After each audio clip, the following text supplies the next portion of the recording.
Hello and welcome to the Intentional Soul, the home for the highly functioning spiritual types out in the world. It is here that we look at the world and ourselves through the lens of higher consciousness, connecting deeply to who and what we really are. Now, my name is Tom Ross, spiritual teacher, healer, spiritual nonconformist, and I am your host for these conversations. On the Intentional Soul, we hear not only from me, but from people who are living intentionally, openly, and authentically in their world. We'll hear their stories of personal transformation while sharing best practices and tactics to help you get the most out of this game called life. Now, nothing is off limits as we seek to expand ourselves and our awareness and live, ultimately, our most authentic lives. Let's dive in.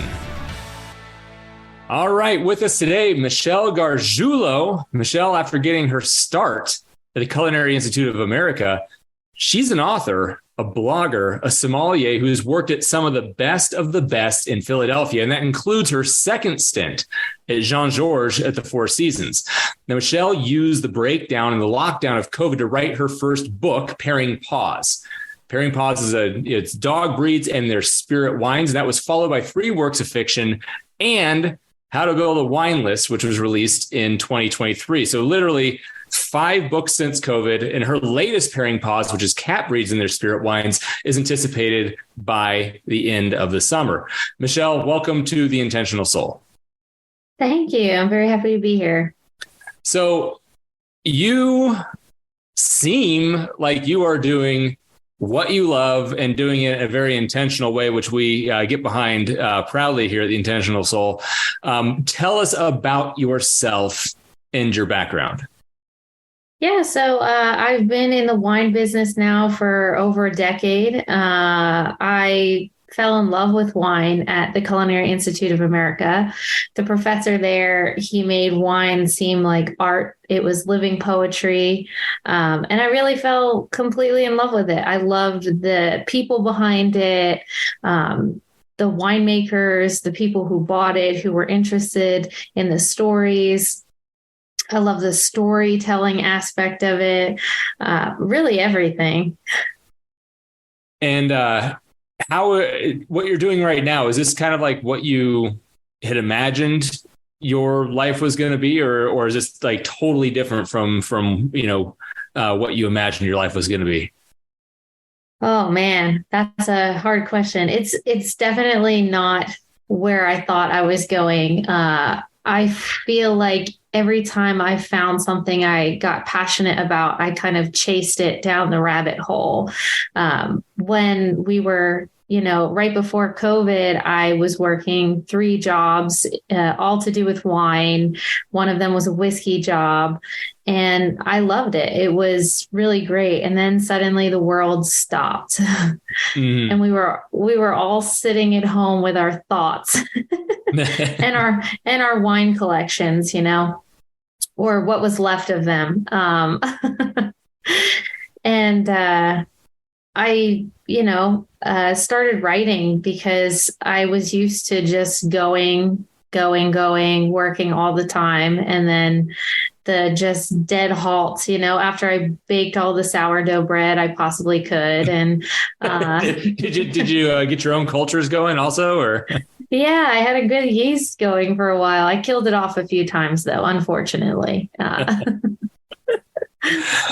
I think we all baked a lot of bread, and alone with our thoughts, that can be a pretty scary place for some of us to hang out with a lot of time. So, but you dove into writing, which was really amazing. There are a number of people who went through COVID who came out, relatively unscathed. There are a lot of people who came out of COVID that came out pretty scathed as far as like how they felt about everything. There aren't very many people who came out of COVID with about 5 published works. So what did you, like, how did that become a passion? And were you always kind of like a writer? Like what was that process like? I always enjoyed writing. I took writing classes in college when they were like options. I loved reading though. I loved reading fantasies and fiction novels that kind of immersed you in the stories. they make you feel invincible. You're in the point of view as these characters, and you feel like you can go conquer your world after you see kind of all the things they've conquered in their world. Yeah. What was the inspiration behind, let's say the pairing Paws? So you've got a variety of things that you've written. A technical guide, it sounds like, on the building a wine collection, but then these three works of fiction, and then pairing Paws. So where were the inspirations kind of coming from, and how did you know what to chase down? Or was it a mismatch, and you said, I'm going to take this one here first, and then you went into others? Or what was the creative process like for you? So it was pairing Paws first. That was my COVID project. Literally just me and my small dog named Riesling sitting on the couch at that point. And I would tell her every day what kind of Riesling she was, if she was sweet or if she had no sweetness in her that day. I think we all bonded with our animals during COVID. They got used to having us around all the time. And I thought it was funny. I was pairing wines with my dog, and then I started pairing my friends' dogs with wine based off their personalities. And I was like, I could make a book out of this. And I went down the deep rabbit hole. So I spent a while writing it, and then editing it. And then I tried to find a publisher, and I did that for 2 years. And in the end, I ended up self-publishing, and I'm very glad that I did. I feel like it's a lot more creative freedom. I know other authors who are traditionally published, especially about wine, and people will be like, oh, no, that's not relevant anymore. Don't put that in there. And you're like, but it is relevant. And they're like, but it happened in 1855. And you're like, that's still the classification system in Bordeaux. Like they still use it. Like it is actually still relevant. Like you can't cut that out. Right. So I'm glad that I did it my way. And also, a lot of people, because the dogs photographed in it, a lot of them are rescues and were in shelters or recently placed in homes. And publishers also didn't like the fact that some of them didn't look perfect for the breeds because they're, mixes or mutts. But sure. I thought that gave it more character. Yeah. It's like a good meritage, right? Or, something where, Exactly. Who are we to judge? Exactly. Yes. So did you ever have a dog of your friends that you didn't like, that you paired with a white Zen or anything? Or what was the meanest thing you paired? I'm sure that happened, funnily, not in the book, but I'm sure it existed. It did. Yeah. So when I started writing the book, I was like, man, I hate this breed. I'm going to pair it with like some wine that I hate. And then after I started doing that, I was like, oh no, I shouldn't do that, because someone out there has this dog and they're going to buy the wine because it's paired with the dog. And then they're going to be like, this wine is terrible. Why did she pair this with my adorable dog? So I don't understand. Why is it Boone's Farm? I don't get it. Yeah, exactly. So I got rid of that pretty quick and was like, okay, only good wines. It doesn't matter if I don't like this dog. That's awesome. Well, very nice of you to stay out of the petty in your published work. Yes, absolutely. I did. Maybe off camera, you can tell me you can get petty with me, and you can share your secret. And now you're doing the same thing with cats as well. Are you finding is it a similar process, or is it totally different? Like using a totally different classification? How many wines did you find pairs for in the dog in the Pairing Paws dog version? 57. Wow. So I did 57 breeds. Yep. That's amazing. And are you doing the same 57 wines or varietals? I guess it's not really varietals, it's wines you're pairing. So are you doing entirely different wines, or you got some crossover? Entirely different wines. So the dogs' personalities, I don't know what it was, but they were paired with a lot of like classic wines. And then cats' personalities are just anything but classic. And so a lot of those cats end up being paired with like really cool, interesting. Some of them are funky, natural sort of wines, not like the old standby classics. Got it. Got it. So it's like a Hillside Select, a Schaefer Hillside Select isn't showing up as a cat breed anytime soon. No, definitely not. We could talk about dogs, but definitely the Hillside Shaper is not a cat at all. Got it. Got it. Got it. What is and by the way, just to give our listeners a frame of reference. So would you mind just quickly, because we're talking about 57, so it's 114 different wines that you're speaking fluently about and you're pairing to breeds, which is so much fun.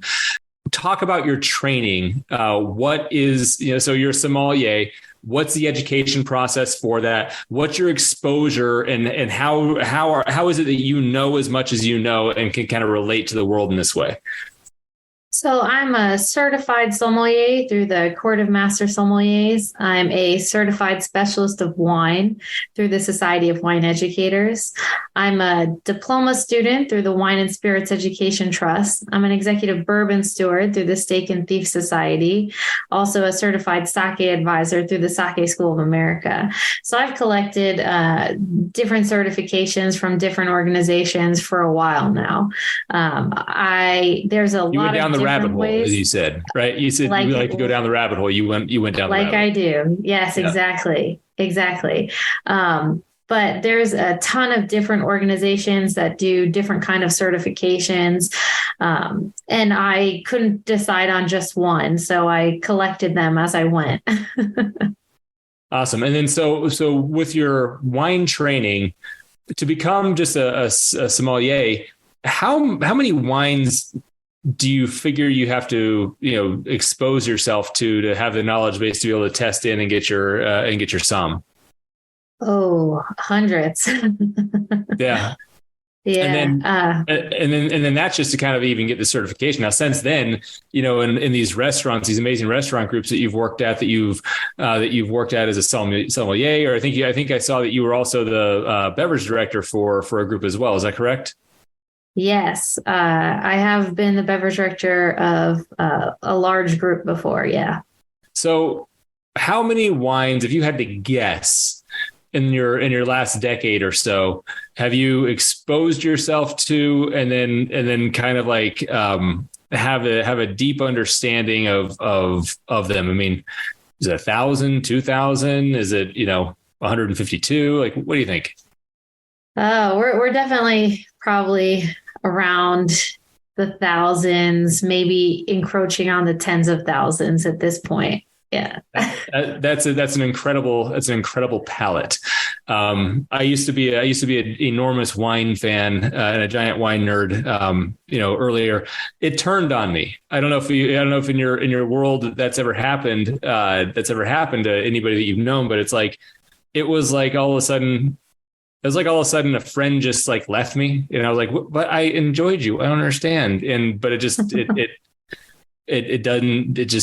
So anyway, consequently, I still buy a little bit. I don't know nearly as much as I used to. So I'm so thrilled to talk to you. So would you mind kind of sharing a little bit about just like flexibility, patience, persistence, like these qualities, where have you had to kind of like deploy them to kind of like be where you are right now? And ultimately, like where do you see yourself going, and how are you still deploying those? Those are incredible characteristics I think every human really needs to have and work on. You're going to hit roadblocks in everything you try to do, your career, your passion projects, everything is filled with red tape and filled with rejection. And a lot of times you have to be flexible and keep trying. Your persistence is something that I think is what makes or breaks some people. Just continuing forward when others would have given up is I think huge for it. Pairing Paws would have never come about if I had given up at any of the probably hundreds of roadblocks that kept coming up for me.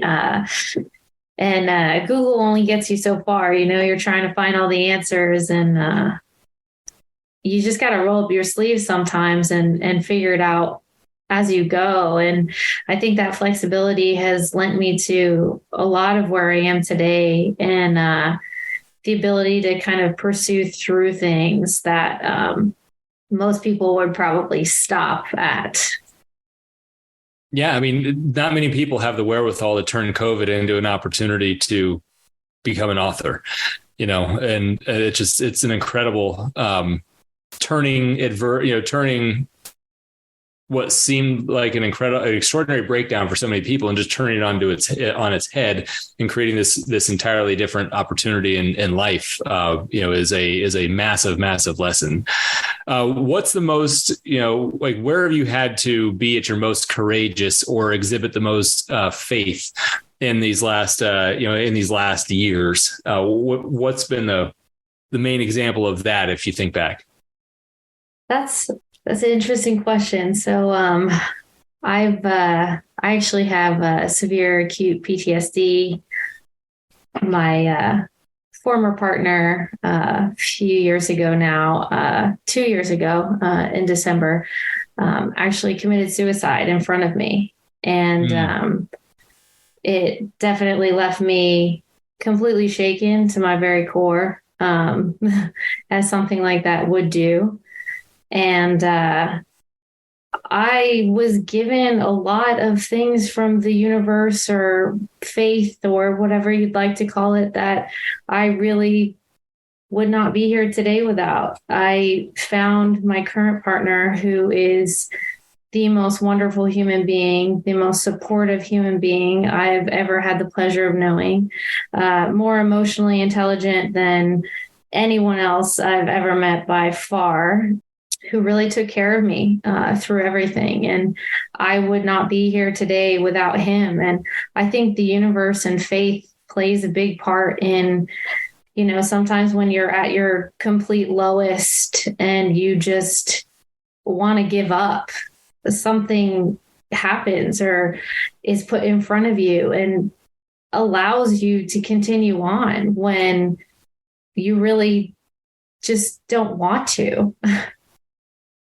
That's extraordinary. And, I'm sorry for your loss, and congratulations on the resilience and the process of healing, which it takes however long it takes. So congratulations on being willing and being open.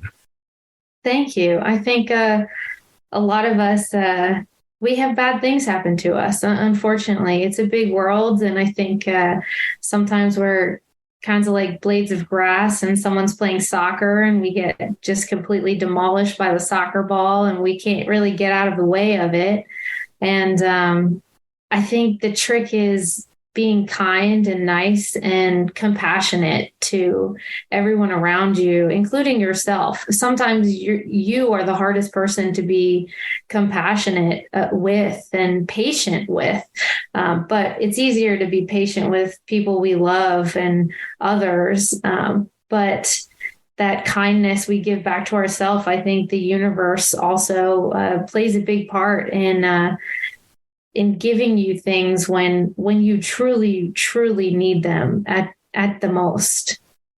So in your process, in your kind of healing as this has gone on, so holy cow, you were publishing your books through this entire period as well. Yes, I was. How did you choose to keep moving when you could have been so forgiven by everybody, and honestly, including yourself, for just shutting it down for however long? Like you chose to keep moving, and what was inside you that made that a priority or something that was important to happen? There were always breadcrumbs. I've always been very stubborn in the things that I want to achieve, or the things I say I will achieve. I am determined to get there.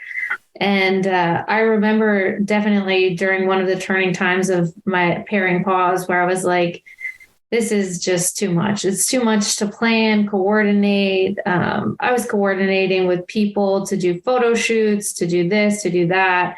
And I was like, no, I think this is no. And I got an email from someone whose dog is in the book. Actually, it's one of the Irish setters. And she sent me an email saying how her dog Seamus passed away.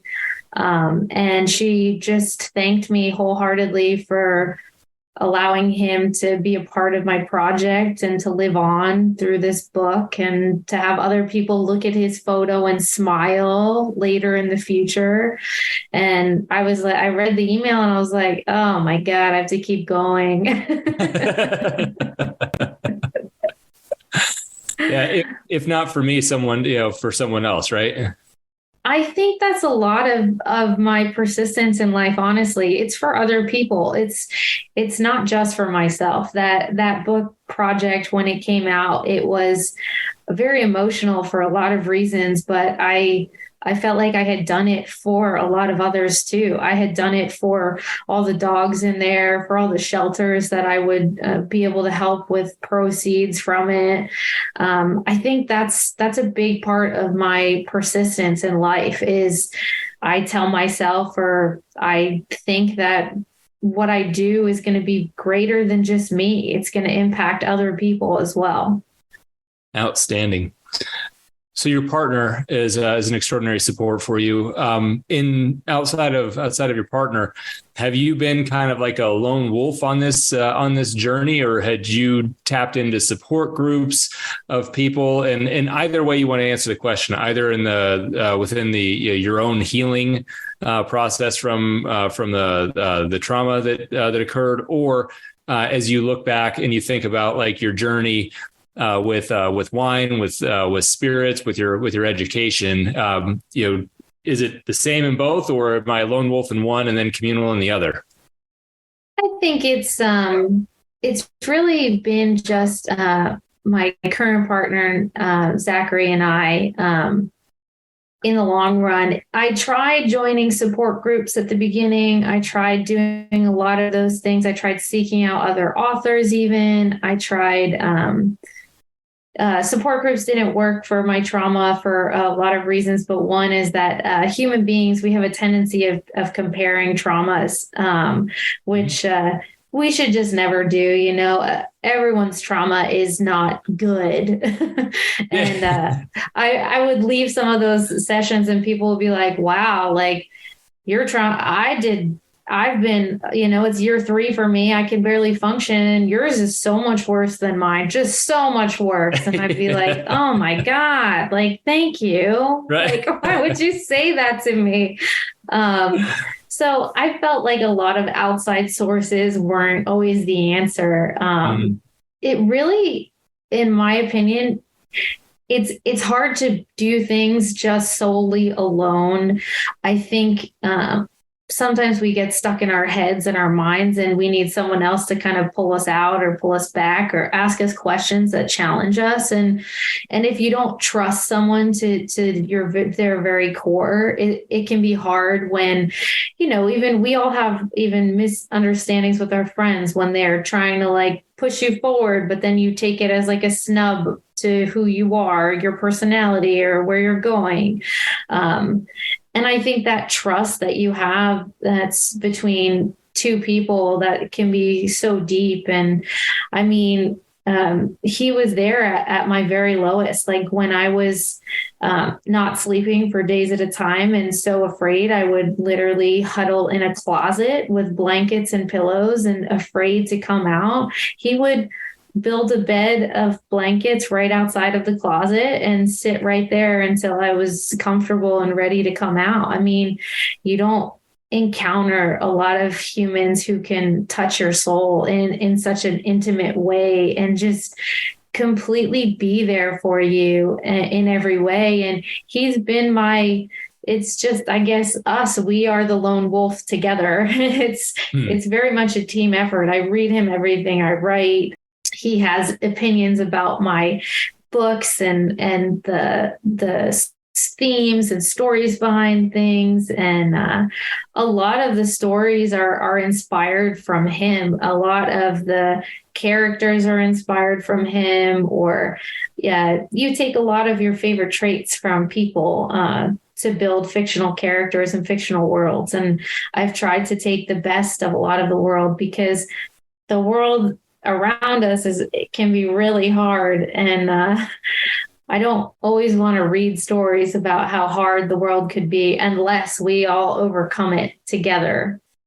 Yeah, well, we get to kind of like choose our experience and what we want to focus on, right? And it's not the case that the world is hard. The world is what the world is, and it's, where am I choosing to direct my energy? Where am I choosing to direct my focus that creates my experience? Because it's all there, and if I want to choose to experience hardship and all the things that are wrong, then great, then that's there. If I want to choose to experience what I'm for and what I'm committed to and what is inspiring and uplifting in the world, then that's all there also. But the one thing it's not for me, at least, I can't speak for you, is enough room between my ears to contain all of it at all times. I've got to choose what my focus is, because I've only got enough bandwidth to focus on one of those two things. I'm unable to contain it all and experience it all fully. Otherwise, it's kind of like I'm at war with myself. It's like, now I'm happy, now I'm sad. Now I'm happy, now I'm sad. And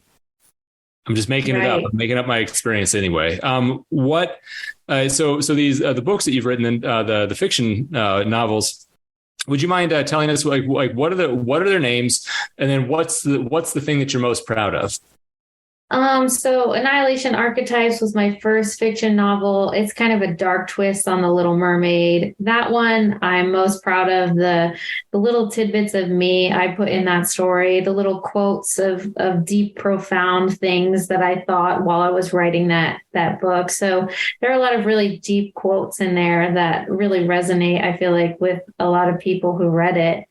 The Splattering of Silence is a novella, and that was written very much based off my traumatic experience and me trying to work my way through things and trying to kind of process everything that had happened. I'm proud of that story in general. I think a lot of us tend to gloss over a lot of unpleasant things in life, and it definitely hit on some hard to talk about topics with that one. And then Unleashed, I am probably the most proud of. That is about it's like a playoff of Hercules, but the characters are very much based off of my current partner Zachary and myself, and a lot of like dealing with trauma and some real issues that kind of we all deal with, or people who experience severe traumas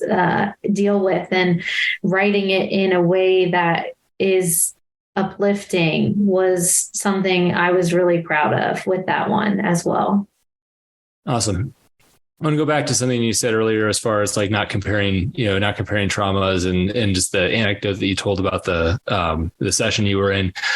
It reminds me a great deal of Viktor Frankl and his essay "Man's Search for Meaning." And I don't know if you've read that book, but that's Frankl was a Holocaust survivor, and extraordinary psychotherapist. And his experience in the Holocaust is essentially the proving ground for his theory. That's not this conversation, but he mentions in his work that suffering is like a gas. That it immediately moves and it fills all the available space. And so like everybody's suffering, my suffering, your suffering, everybody's suffering when it's occurring. Like there is no relativity, because it's like the gas occupies all the available space. And the only way you know what something different is is if somebody pumps more suffering into it. Then you get more gas, it fills up more space, and you're like, oh, shoot, that thing that I was feeling wasn't as bad as I thought. But it doesn't exist relatively between parties, because my suffering is complete, your suffering is complete, his suffering is complete, her suffering is complete. And so it's 0% useful to attempt to compare anything when it comes to suffering. So it just had me thinking from earlier. That's a great analogy of it. Definitely. I would agree that that's very realistic. I think that you would find that a profoundly amazing read, that Man's Search for Meaning. One of my absolute favorites. If you were going to share something with someone who's listening and they are in the position of I'm going to give you two questions here in one. Share something with someone who is, number one, maybe worried, longing to take a risk, because from the outside, it looks like you live a fearless life. You are young, you are doing what you love, you are doing things on your terms with respect to, your devotion into this thing that you love, wine and spirits, and this devotion into this thing you love called writing and authorship. How would you advise somebody to take the plunge or take the risk, number one? And then number two, how would you advise somebody who's in that kind of like feeling trauma space to begin whatever the healing process is going to be for them? I'd love you to touch on both those things, if you wouldn't mind. Absolutely. So the first one, I say go for it. There's something all of us want, but a lot of us are too afraid to try. There's something my father used to say growing up, where like if he dismissed something, he would say, or if he tried something, he would say, yeah, we're all going to be dead in 100 years anyway. No one will even probably remember our names. So take that risk, because 10 years from now, 20 years from now, you're really going to wish that you had. And I think it's best to pursue these things as fearlessly as possible, even when you're completely terrified the entire time. As I am terrified every time I publish a new book. I'm terrified every time I try a new thing. But I think that fear is a big part of living. And if you're not experiencing it, maybe you're not living your life to the fullest. And at the end of the day, isn't that what all of us are the most afraid of, is not taking these opportunities that life hands us, or sometimes we pry out of life's hands as hard as we can because it's something we want. So I would definitely encourage you to just try, take a step forward. And then no matter how many roadblocks there are, don't look at it as a sign from the universe that you should not do something. Look at it as a sign from the universe that you need to try a little harder, or get more creative, or be a little smarter. All of those things, I think, can help push you forward and keep you going. And for the second thing, the trauma, be super patient with yourself. Be really kind to yourself. I've had a lot of trauma therapy, and a few things that have stuck with me is, one, you should treat yourself as you would have treated a very close loved one who had gone through the same thing. A lot of times we excuse other people and don't excuse ourselves. You have to be really kind and compassionate to yourself. And then the other thing is that you can't be grateful and anxious at the same time. Like you mentioned, you kind of have to bounce back and forth between being excited or upset. Gratitude is something huge that I practice. I think about the things I'm grateful for a lot, and I focus on those, because it gets really easy to swirl down into the negative. It's a slippery slope, but the second I find myself kind of slipping down there, I think about all the things I'm grateful for, and all the opportunities and the things that, I have that maybe the next person wouldn't have had. And I think it's really helpful to be as open and kind to yourself, as well as grateful for everything that you do have. And maybe one day, we'll all be grateful for these terrible things that have happened to us, and that, it forced us to grow and learn and be bigger people. And there's this quote that I love that says, "You've been assigned this mountain to show other people it could be moved." Sometimes we have to overcome something insanely hard, and you never know who else you're inspiring with your story. And you don't even realize you're just trying to get through your mountain and your day. Amazing. And I completely lied to you because I'm going to ask you another question. If I'm a varietal, what am I? You look like a Syrah. I don't know. Thank you. That's one of my that was always one of my favorites. I like it big. I also like it coloring outside the lines, right? Like that, like a Jackson Pollock painting. Absolutely. Or I can get elegant. I can be a little Rhone-y, a little maybe a little Chateauneuf, so many different styles of it, I got different looks. Yeah, absolutely. That's great. All right. And then just because I'm curious, what's your comfort wine go-to? What's your, I'm maybe cooking something, maybe not. I'm just chilling with my partner and my dog, and maybe we're going to make some popcorn and watch a movie, chilling on a Friday or Saturday night. What's your go-to?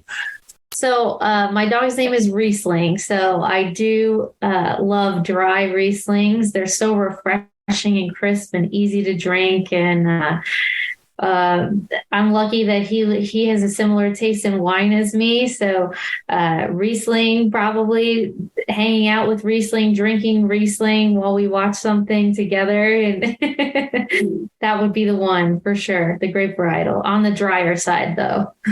Love it. Yeah, but many people don't know that Rieslings are can be incredibly dry and just wonderful wines. It's not the sweet stuff that your mom started drinking instead of her white Zen. Correct. So not that there's anything wrong. It's whatever makes you happy. However, absolutely. Michele, thank you so much for spending time with us. How best can people reach you? How best can people reach and relate to your work? Yeah, so you can go to my personal website. It's michellegargiulo.com. So it's my name.com. I also have Instagram. It's Pairing Paws Official.